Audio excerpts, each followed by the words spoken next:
Hello everybody again. Here is some more singing tips reels. I want to follow on from last week's session about how to prepare for a performance. And I was talking about learning music silently rather than jumping in there sight singing and singing it before you know it properly. Another element of preparation which came to mind because I was teaching some students the other day and they have a performance coming up. And we got it to the point where they were singing it right. It was a duet, that's why I'm saying they. It was a duet and they were singing the notes right, had learnt it from memory, all that fine. We'd worked on the technique and everything. And then it sort of got to the stage where it's like, oh, well, we know this piece now. And I'm like, yes, but we haven't finished preparing for the performance. And what I find with young singers especially is that often we kind of prepare to a certain level, which is, okay, I know the song.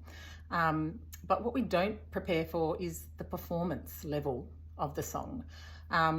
Often young singers especially, or inexperienced singers, kind of learn it to a point and then they're like, oh, well, I'll wait until I get in front of an audience and my adrenaline kicks in and then my performance will lift and I'll actually really perform it then once I've got an audience. Otherwise, there's no point performing if I don't have an audience. Well, I say wrong. I'm a big believer in preparing to actual performance level. So once you learn the song and memorize it, that's just the beginning. Then you start to really prepare. And that means getting yourself in the full performance mindset, putting yourself in that position, not only like contextually for the song of like, who are you? What are you singing about? Getting in the zone for the character and for the performance, but also really visualizing yourself in that performance context and all that brings, because it really is a whole nother level of environment, which has a whole lot of other things that you need to consider. And all these other things that you need to consider will affect the way you sing because it all takes brain power. So I always say, get it to a level and then put yourself in that performance situation and practice performing it. Practice really interpreting it, tapping into the emotions, communicating, imagining that your audience is there, whether it's a big stadium or an intimate room or one-on-one audition.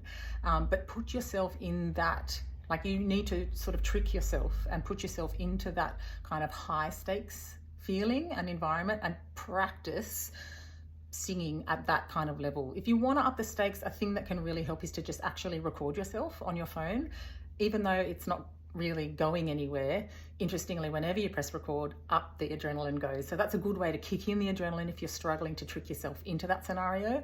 But the bottom line is that if you practice only to this point and expect that your performance will lift to this point when you've got an audience involved, think about if you prepared your performance up to this level already, what's going to happen to your performance when the audience arrive. It's going to lift again to this level. So if you're only preparing to a certain point and not considering what the performance level is going to be, you're actually really doing yourself out of a large portion of quality in your performance. So that's my little tip for today about preparing.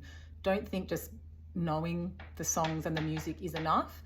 You need to practice actually at a performance level. And then your performance will lift further.